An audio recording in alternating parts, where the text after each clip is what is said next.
So, Sarah, you have such a beautiful background in storytelling Oh, through mhm. film and acting, and now you also work with healing, embodiment, and energy.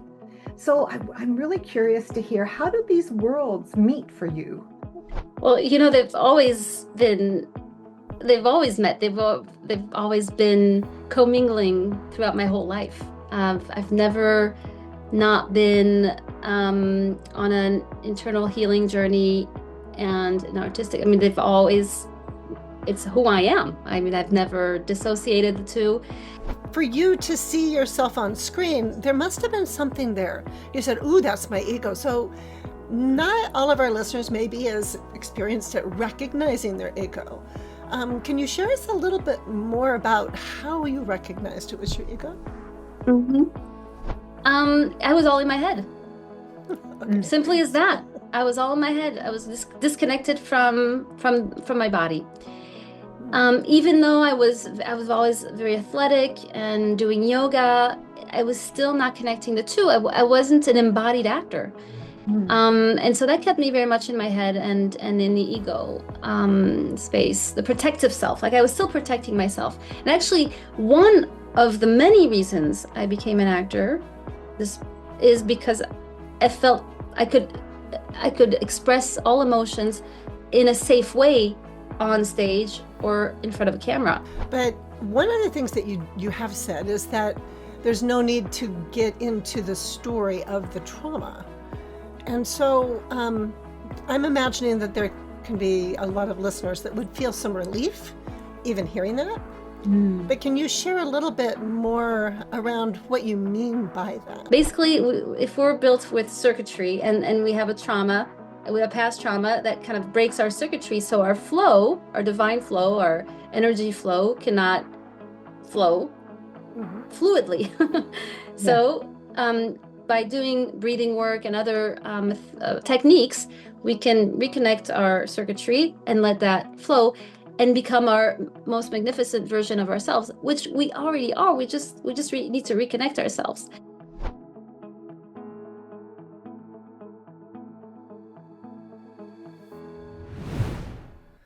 Welcome back to the Healing You Method podcast. I'm Gail Donohue. And I'm Gloria Lybecker. And this is a space where we explore healing through relationship to ourselves and with our bodies, with our creativity and with one another, and also with the deeper intelligence of life that's moving through us. Today's conversation brings together so many threads we love exploring here: nervous system regulation, creative expression, embodiment, energy, spirituality, and what it means to become the conscious creator of our lives. Yes, and what I'm especially looking forward to is the way today's guest bridges the worlds of art and healing. Because creativity isn't just something we do, it's a part of who we are. And it's just one of the ways that life moves through us. And sometimes when we've experienced fear, trauma, conditioning, or disconnection from ourselves, that creative life force can become blocked or hidden. Yeah. So today we're going to explore what it means to bring that energy back online. And not just through the mind, but through the body. Our guest today is Sarah Demeestere.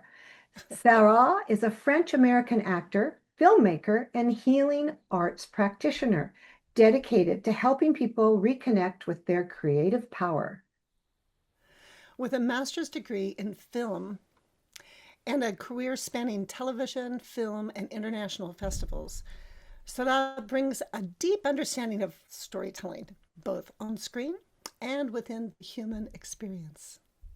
And alongside her artistic work, she is a certified energy codes facilitator, mediation teacher, and trauma informed practitioner. She guides individuals to release old patterns, regulate their nervous system, and step into greater alignment and self expression.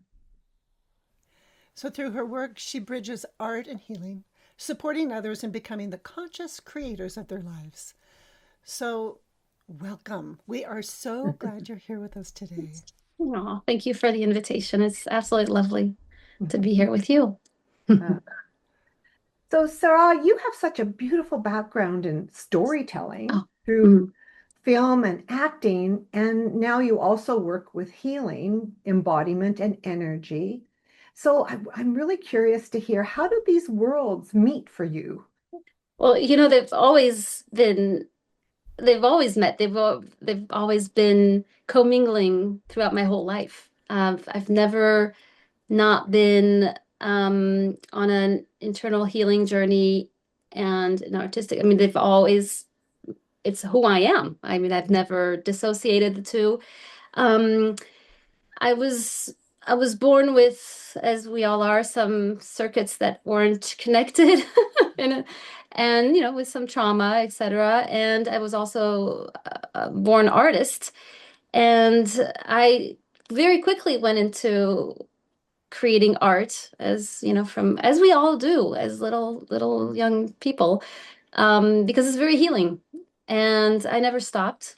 I never stopped. And I also, um, as I got older, was really interested in energy work and mysticism, which is energy work.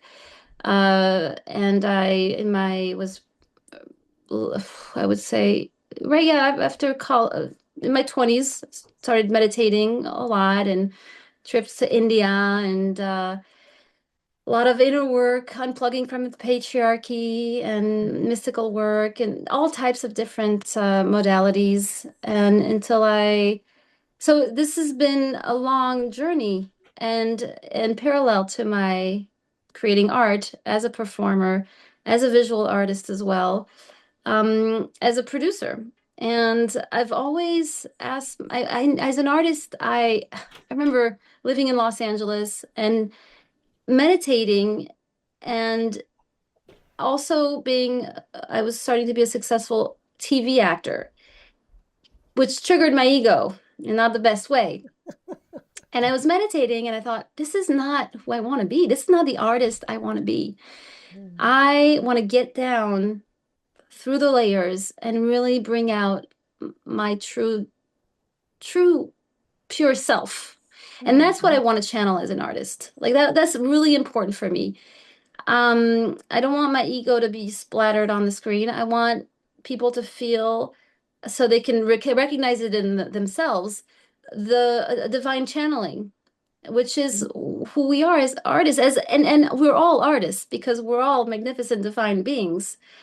Mm. So that was really important to me. So that's how they come together, and they've never not been together, the spiritual journey and the artist's journey. So I'm really curious. I love how you're saying this, and this is fascinating. I love that you were really in tune with yourself from the time you were just a little girl, and that's well, that's who I am. And at the same time, then as you went through this journey, and it sounds like you had some marvelous adventures. Wow. Um, Yeah, I'm yeah. like, ooh, India, fun.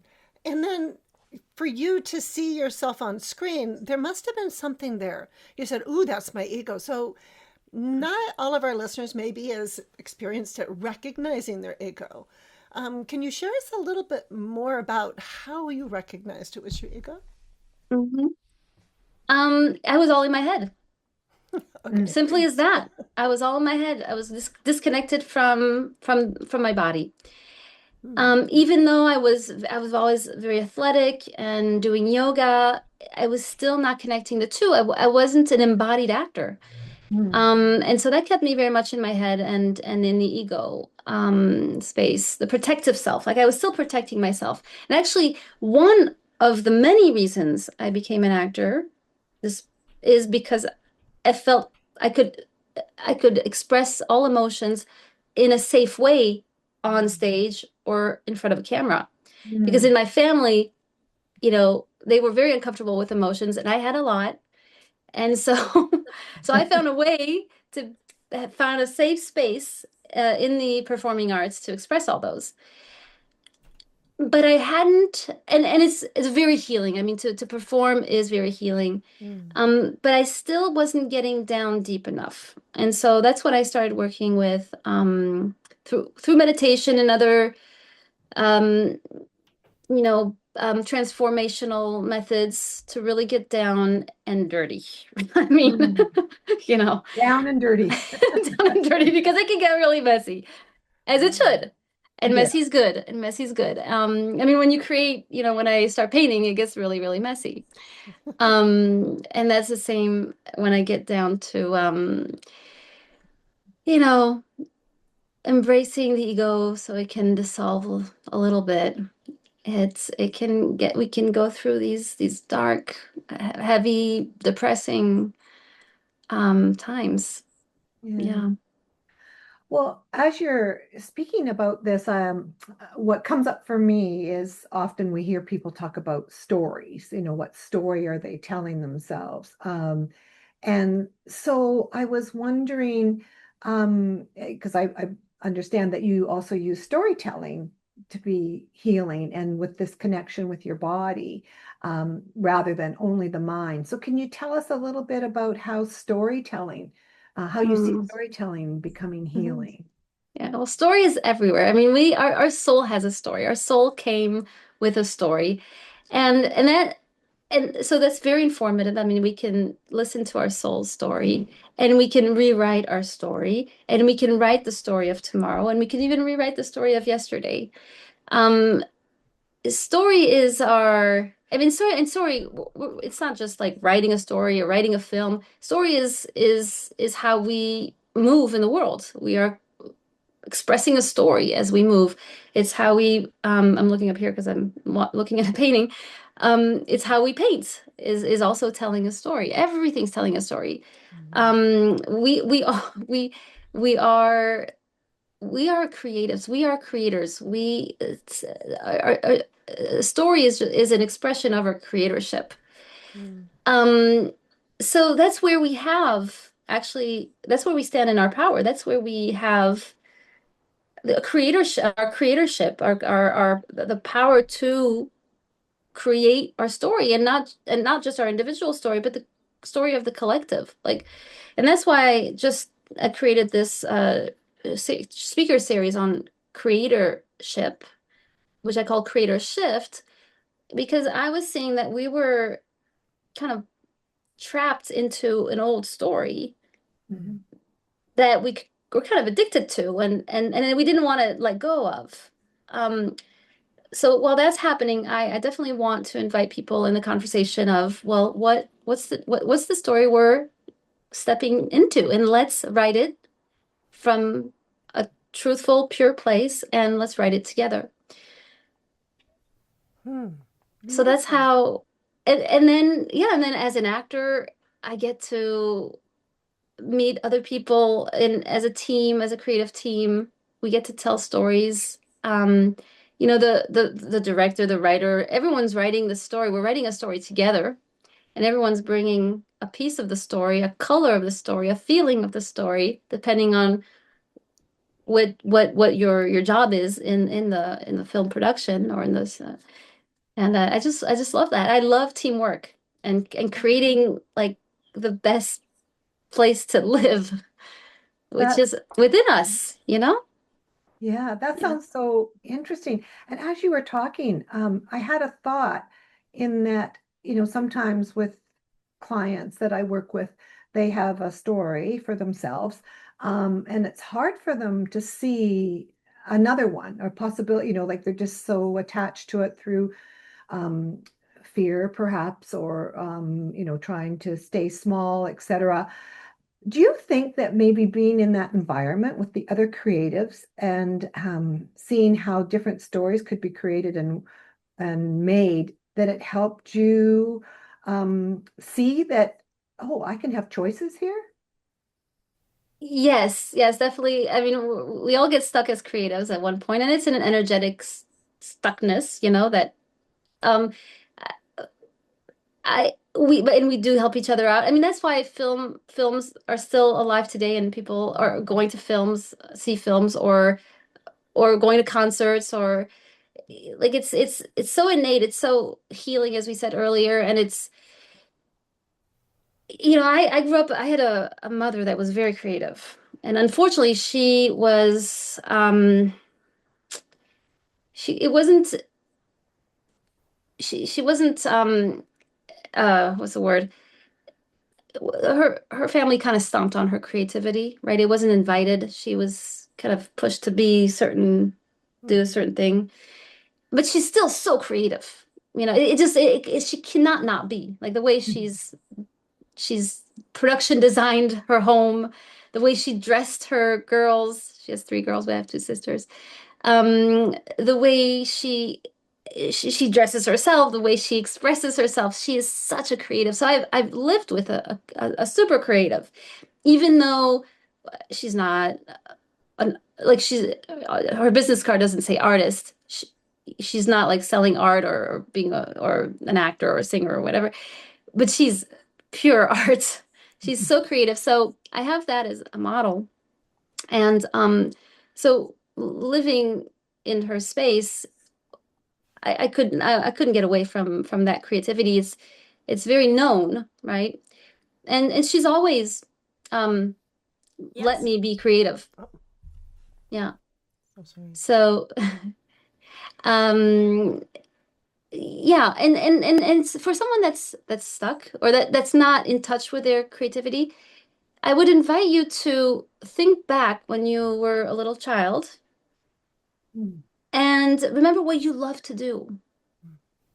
Was it, you know, belting out your favorite song? Was it drawing, for hours and all the different colors in your pencil case or marker case?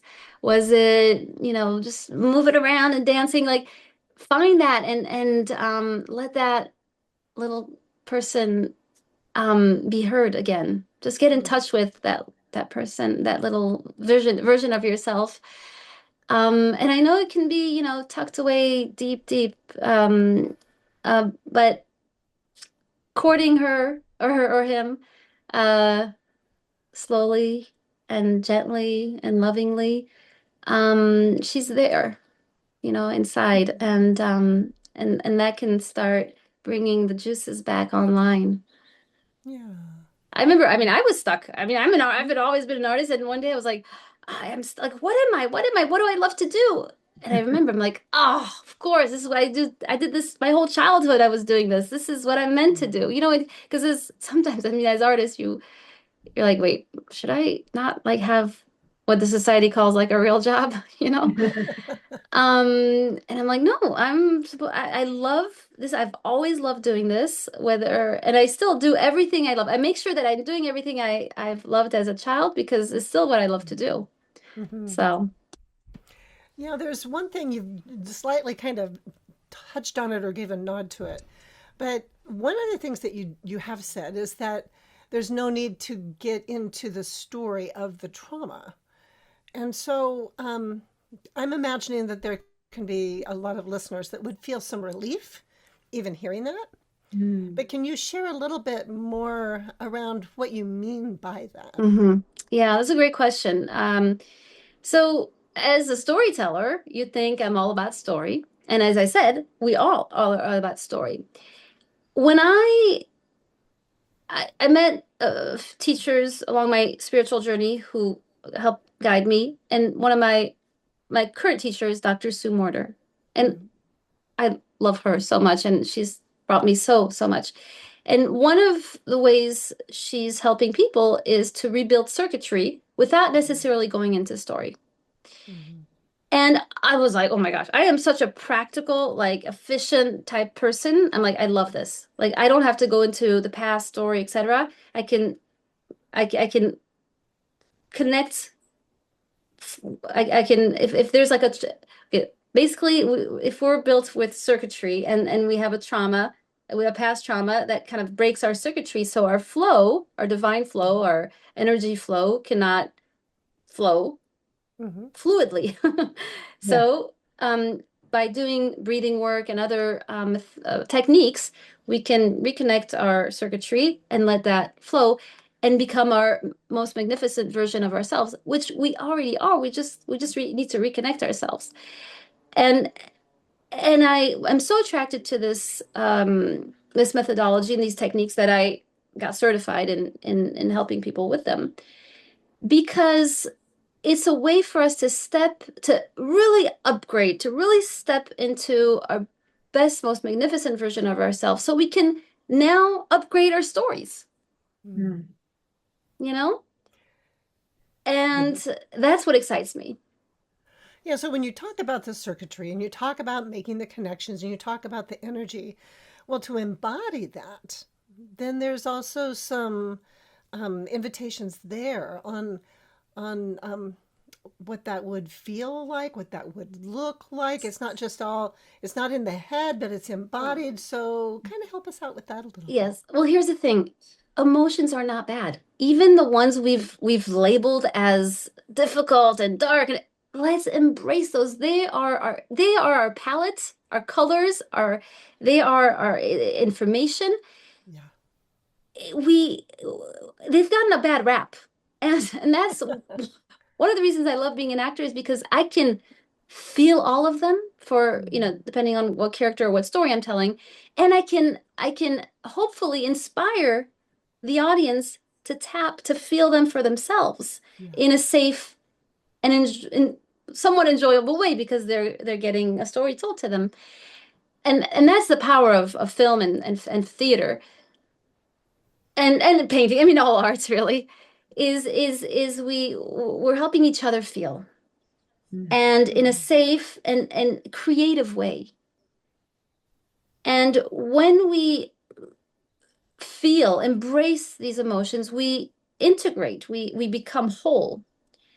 And and therefore the joy in that circuitry is getting rebuilt and we can live a fully self-expressed, joyful life. Mm. Wow. So that sounds so interesting to be able to reconnect our circuits as you described for us. For someone that's just listening and hearing about this or the energy codes, are there some simple cues that someone can notice if when the body's trying to communicate with us, especially because quite often, as you described, you did a lot of things, you were athletic and you weren't necessarily connected with your body in the ways that you are now and you've learned to Mhm. be. So are there some simple signs that someone could go, oh, I heard that Sarah said this, and this is my body Mhm. communicating with me. Yeah. Well, every sign is a clue. I mean, just a pain point. I'm feeling tense, like a knot right here. Well, it's rebuilt circuitry. Um, Someone's triggering me. I'm feeling offense, I'm feeling hurt. Take it to the body. Where do I feel it in the body? Taking it to the body. Everything can be a cue. Everything. Every pain point is an opportunity for us to evolve, to rebuild circuitry, to step into our wholeness. And the faster we do it, the more open we are to it. It's just the easier it will be in Mm. the end. So if you're feeling, it can be anywhere, a toe, just a palpitation, a trouble sleeping, anything, take it to the Mhm. body. Ask your body. Your body is so intelligent, much smarter than the brain. The, Mm. you know, um, so take it to the body and ask the body, what are you telling me? Where in the body shall I bring love and attention to? And that's why we don't need to go in story. We just go to that place. Mhm. And so it's a technique, if you want me to share a technique. So that would be a first step. And when you find that place, you hold it in love. Mhm. Now, some people, like I was, like, what do you mean love? Like, what's love in the end, Well, let's cultivate love through thinking of something or someone or a place we love. I have bunnies. They are just like little balls of love, right? Or, our pets are just so unconditional love. It's if we have pets, we're so fortunate we can tap into love like immediately. It's so unconditional. Yeah. But it may be flowers, it may be your nephew, your grandson, whoever. Um, and think about that pet or person or place or thing. And love, you're flooded with love. That love you want to bring to that pain point and just hold that pain point in love and start breathing Mhm. through that pain point. Not breathe into it, through it, so Mhm. you can bring that flow and rebuild circuitry. So Mhm. love and breath, you can heal anything with love and breath. I That's mean, beautiful. anything. And without going into story. And you can do Yeah. it anywhere, anytime. Yeah. So one of the things I heard you just say is that, as people begin to learn about the circuitry, as they begin to learn about even emotions, that many people are like, well, what do you mean by that? Because it feels, I've heard some people say, well, it just feels esoteric. What are you talking about? So really helping people to have some even practical steps that they can begin to have to experience, to where then they begin to, the experiential learning is so powerful for the body. Yes. Yeah. I'm a huge fan of body movement because we evolve through the body. Well, like embodiment, if you want to evolve, if you want to be enlightened, it starts in the body, grounding the body, being in the body. So breathing is a bodily function, and breathing, Mhm. just breathing. And I know it's not easy. I remember Mhm. my grandpa, I was so fortunate that my grandpa one day, he was sitting and I was standing. I was 10 years old, so he could see my lungs because he was right there in the view of my lungs. He's like, "You don't know how to breathe." And I was like, "Oh my gosh." I was 10 years old. I was like, "Okay, I don't know how to breathe." And unfortunately, he didn't teach me right there and then. It took me like 20 years to figure it out. Um, because yeah, I was holding on to things. I was stressed, Mhm. I was brought up a certain way, etc., in school and all that stuff. But yeah, breathing is the basic, is the base, is the foundation of it all. I mean, with no breath, we're not alive. Breath is our spirit. Breath is our lifeline, is it's Mhm. so just starting with breathing, just becoming intimate with our breath, just sitting there and breathing. Breathing, however you're breathing is great. And then becoming intimate with it.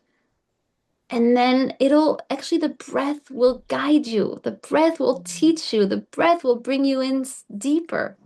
The Yeah. breath has everything. The breath is pure intelligence.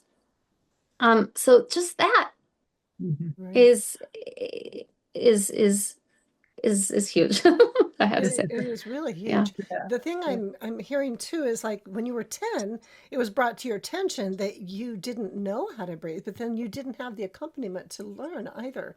I know when Yeah. I first started learning about breathing, if I focused on my breath, I'd go into panic. It was just because of my Mm. own experiences of life up to that point. If I focused on my breath, my body thought, danger, danger, danger. And so Mhm. I also heard how much your mentor has meant to you and that you just absolutely love and adore her. And so I just wonder if you can speak about how much is it, what kind of a difference has made for your body to have another body in time and space that has accompanied you? Our mentors are projection of ourselves in the near future, right? I mentor our models to where we're trying to get to. Mhm. So I've loved all my mentors. They've all brought me to a point that was wanting, needing, interested, curious to get to. Um, so I don't know which mentor you're referring to. Maybe the last one, Dr. Sue Morter, right? Is that who you're Yeah, referring well, to? that's Yeah. who you mentioned here, yes. Yeah. She put it all together for me. It's so I just her energetic signature is just exactly what I was looking for, and her teachings and the way she teaches it and the Well, so what was I it? was a Yeah. kind of an embodied thing. It's like, so even like bringing the breath in, having a Oh, model yeah. and Yes, start yes, to yes. see what's possible. Yeah. Yeah. Well, I mean, as I mentioned, I've been a yoga practitioner for a long, long time. I mean, I started yoga at 16. Uh-huh. So I was like, and that was because I love to move and stretch and then I remember the breath. Oh gosh, I remember I brought my mom to my yoga class and she's like, "You're breathing so heavily." I'm like, "Oh, that's what you're supposed to do." I was like, again, like, excuse me, I'm trying to learn to breathe here, family, you Yeah. know. So Uh, it's and I'm breathing for the family. I'm learning to breathe for the family, you know. So yeah, Dr. Sumorder brings in what she calls sacred geometry, which is yoga and breath, and together you're rebuilding circuitry. You're becoming whole. You're going through the body, and Mm. you don't even know what you're healing. You're just because of the way you're shaping and forming and the body through the different yoga poses and breathing through it in a certain way through Mm. then you're just rebuilding circuitry left and right, and you don't know what you're building. And so the next morning or a week later you're in a situation that would have triggered you immensely, and you're like, "Oh, I'm not reacting to this. What happened? Oh, it's just my practice." You know, I've noticed bounds, Mm. leaps and bounds of in my evolution through her work, and I know also the times we're in are also very, very conducive to our rapid evolution. Um, so I've been on this journey only, since yeah, I guess it's a wave. We're all in on this journey, and I mean, mine started when thought I wanted to learn to meditate, or no, we're going to yoga, or actually when my grandpa said I didn't know how to breathe. Who knows when my journey started? Probably in the womb. Um, but what I want to say, I wanted to mention something around breathing. Oh, well, now I work a lot with children, Mm. and because I want to give them the keys to the kingdom, so they don't mm, have to spend 25 years of their life trying to figure out how to breathe. And yeah, I'm noticing a lot are how I was, but aren't breathing. They're breathing like in reverse, upside down, not. They're mm. very stressed at such a young age. So I'm definitely there for them. And I work every day with children, and bringing in these techniques of breathing and um, different techniques of energy and bioenergetics to help them before before they learn the hard way. Yeah, Yeah. that that was just what was coming to my mind. It sounds like this beautiful work that you're doing with children. It sounds like you're, um, well, to me, what I was getting from it was that to empower them with knowing innately what they already have to keep it rather than having it transformed into the whatever others are wanting them to be, and they're staying aligned with their creator of themselves and their magnificent being.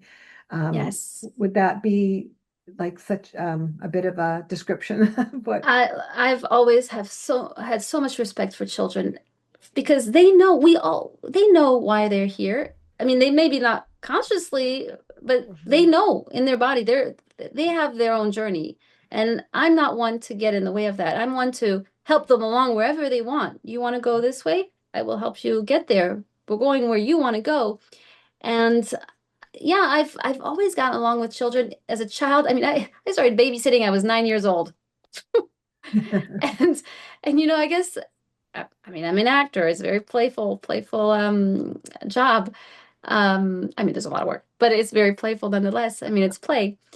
And so I've always attracted children. I've always worked. It's I could not work with children. And because I respect them, I listen to them. Like they know. And yeah, and I was brought up with parents who were trying to direct me in a certain way, and I was always fighting for, but I want to go there, I want to go there. So I'm very sensitive to to that, Mm. and I don't want to replicate that for others. So I'm Yeah. imagining that's how you really differentiate, I guess. That understanding the difference between recognizing for yourself, but then also for the children you're working with, how they would like to create their life versus trying to control life. Yeah. Yeah, and helping them remember who they are. Because they're Mm. so close. I mean, children I work with are 7, 8, 9, 10, 11, 12. I mean, I guess all ages, but they just kind of got here. And so they're very close to their bus stop conversation, as Dr. Sue coins it, that conversation we have right before we come in to this lifetime, um, that kind of you just where you decide like what you want to learn on a soul level in this lifetime. So they're very close to that conversation with themselves or their soul, and the others that they came in with, their family and such. So I'm through breath and through getting into beyond the layers of stress, and so they can, yeah, tap into who they truly are as early as possible so they can, you know, shine, Fine. shine Yeah. there. Yeah. Yeah.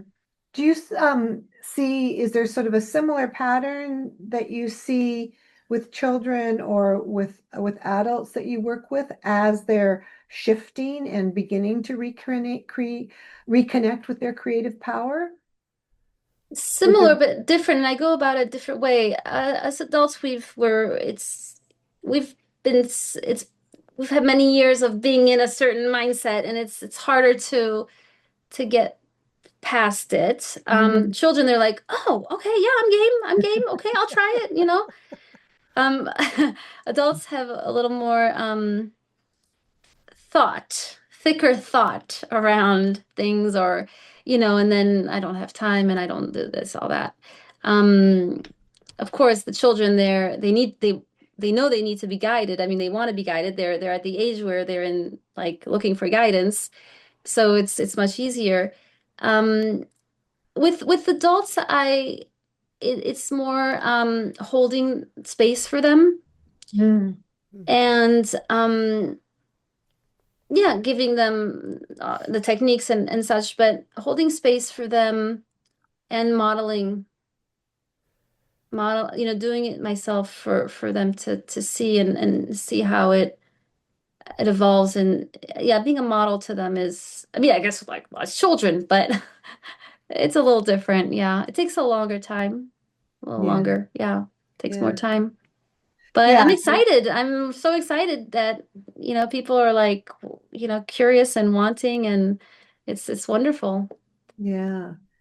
So, yeah, thank you for sharing that. And yeah, that makes a lot of sense that it would be potentially more challenging for adults having their number of years of being ingrained the patterns. Yeah. Um, what would be something that you wish that more people understood about stepping into their true self?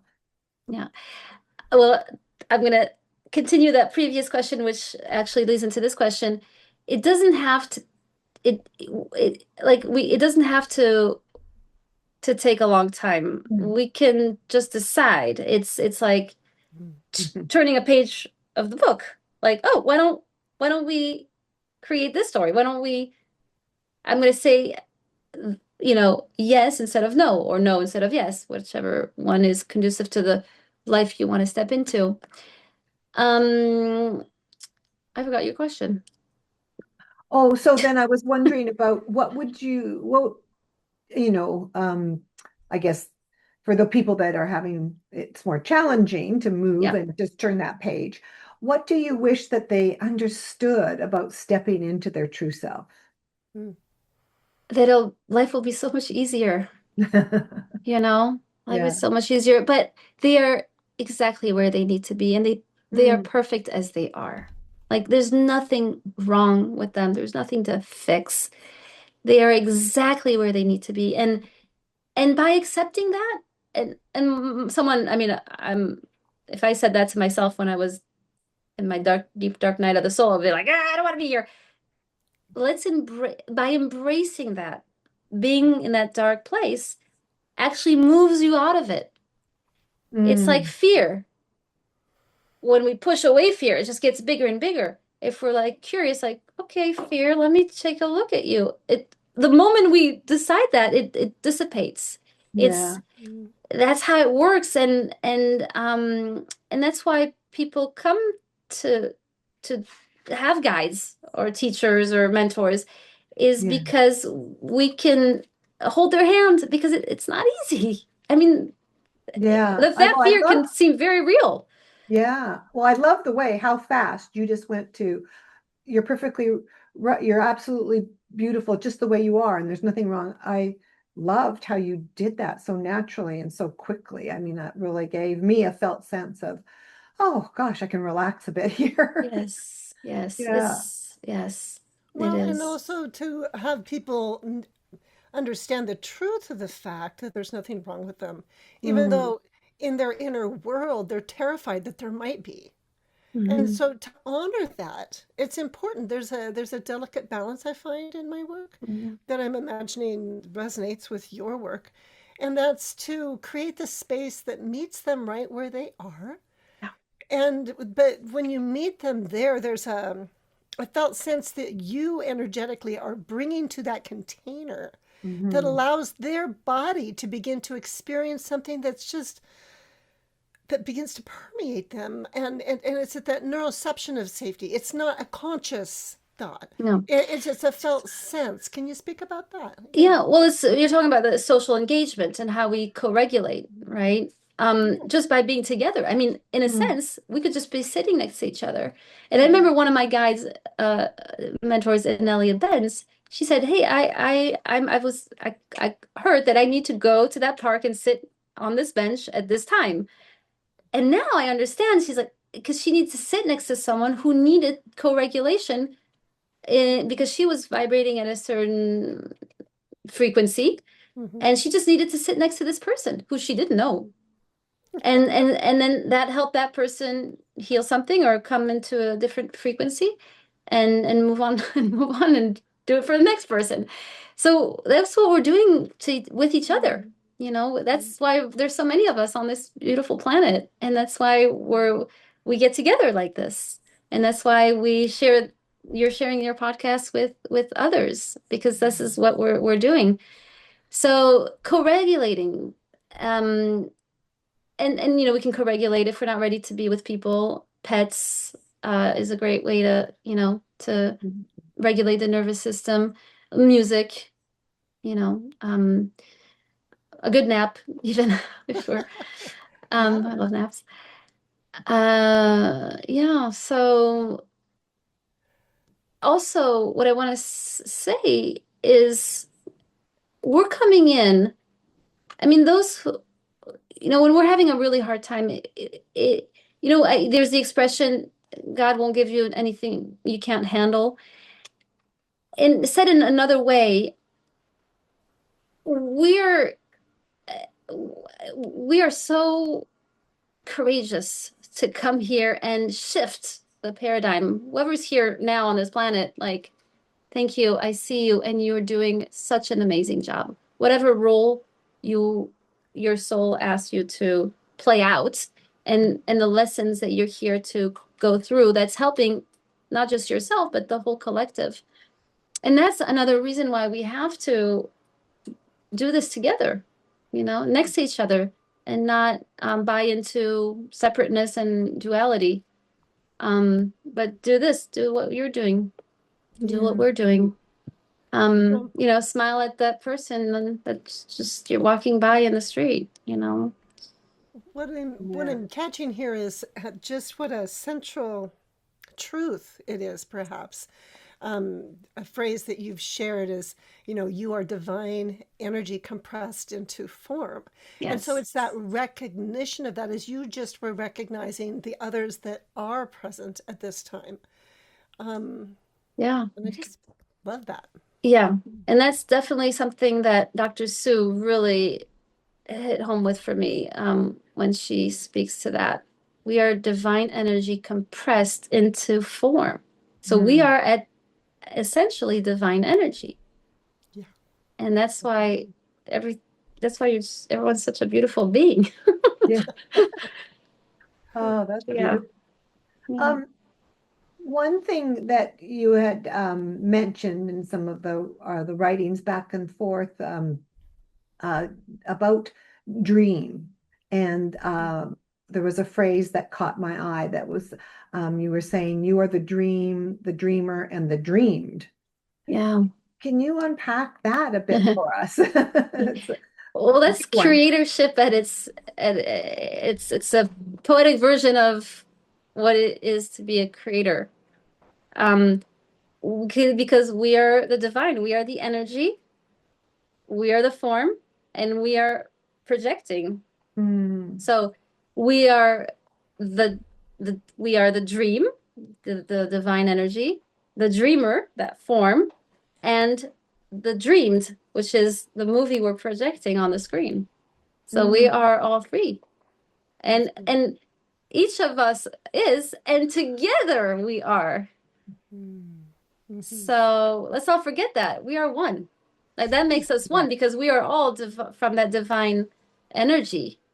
And Mm, everyone is compressed into form. But in the end, and this is something that I learned from Dr. Sue, because I can't see it with my eyes, but we are this energy that we're compressed into, it doesn't stop at my head and at my feet. No, it is a continuous flow, not only from the heavens to center of the earth, but also around. It's the toric field that we're talking about. Mm-hmm. And so we're the fountain of youth, really. Yeah. This yeah, this eternal energy, divine. Um, and so we are all that. And so are the plants and the animals and everything else. We're all interconnected. Well, for the Yeah. listener who is feeling disconnected from their creative power, maybe they're feeling stuck or muted or not fully expressed. What would you most want them to know? Mm. That first of all, it's nothing's wrong. Like let's embrace that we're stuck. We are stuck. It is. mm, I'm swearing right now. Right? It Yeah. and and that's okay. Just by accepting it is Mm, a self-loving act. mm, mm, And it's the first step out. mm, And then I don't know if you're like really stuck, like not moving, totally depressed. I'm like, been there, done that. Maybe after accepting where you are, just accepting, you know what? I'm I'm done. I'm depressed. I can't. I'm stuck. After being curious, even just being curious about accepting that. The breathing technique. Start breathing. Oh, just not start breathing. You're probably breathing because you're alive, but notice your breath. Just yeah. be curious. Oh, I'm breathing. And then start slowly, gently, slowly. You're like you are your own, you're sovereign. You're a sovereign of yourself. You get to do what you want to do. So you can start with just a little toe. Just move one little toe, and then that will start getting things moving.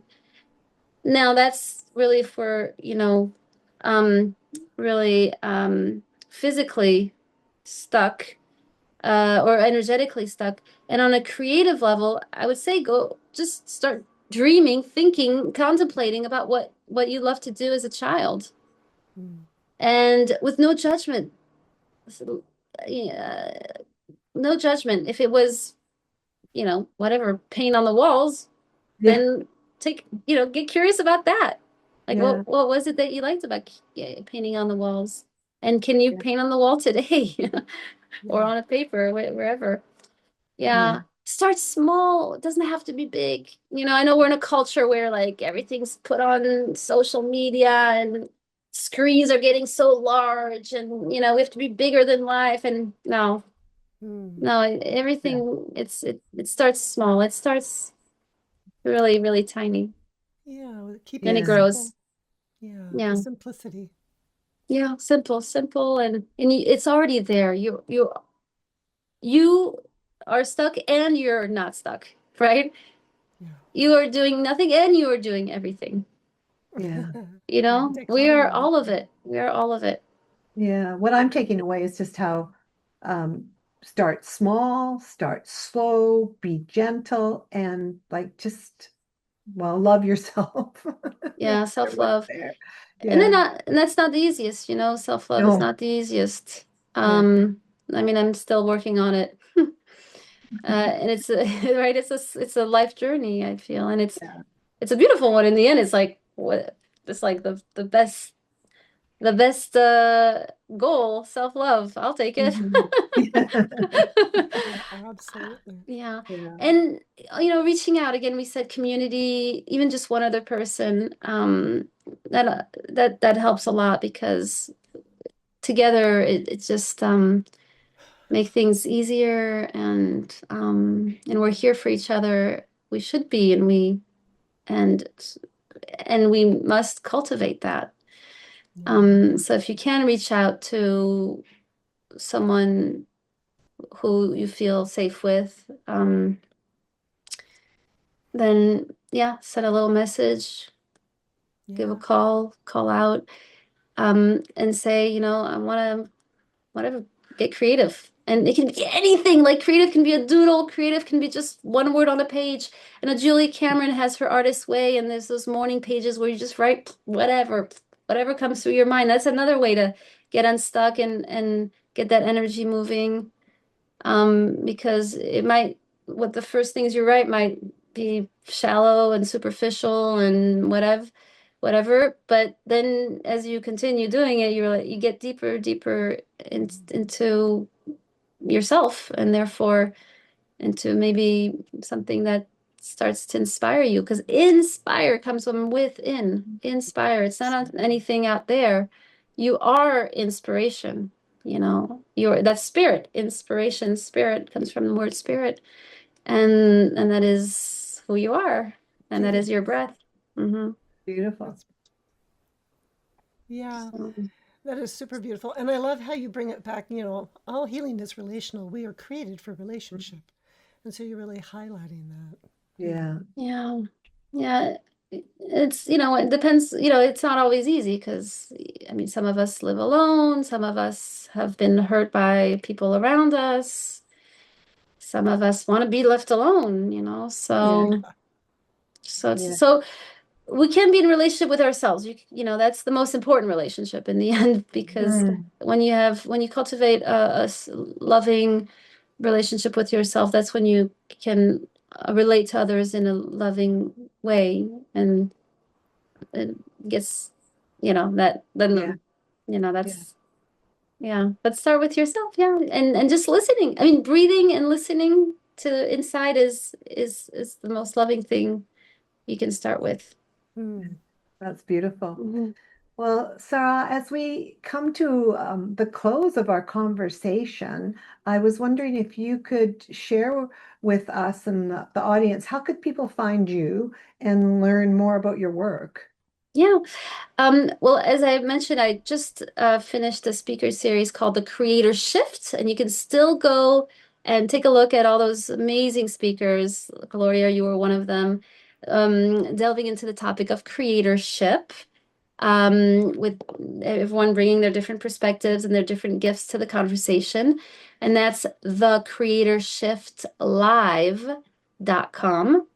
And you can always reach out to me at Spark Your Soul with Sarah. That's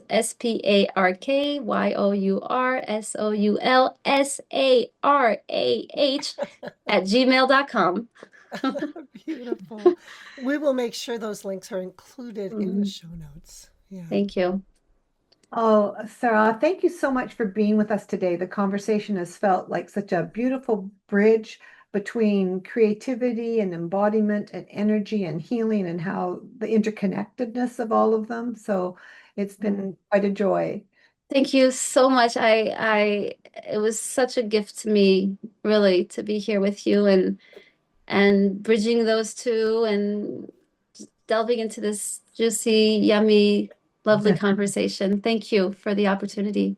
Yeah. Yeah. I'm really taking with me this invitation to take it to the body let the Hmm. body become part of the creative and that healing process rather than trying to figure it all out from the mind. Yeah. Yeah. Yeah, for those who are stuck creatively and you're an artist, just get your body in there, paint with your body, get Paint with your music, body. move, dance, even Yeah. if you don't feel like it, just, start with wherever you are. Like as actors, if we need the character to feel a certain way and we're like totally opposite, feeling so different, well, we're starting there.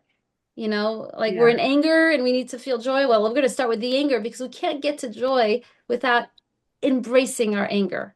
We Yes, got to so get true. through that. So, So Yeah, so true. yeah. beautiful. Yeah.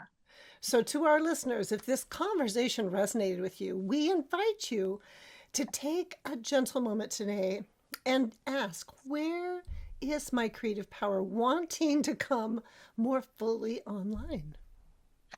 Yes. And maybe even place a hand on your body, on your heart, and ask, what is my body wanting to tell me today?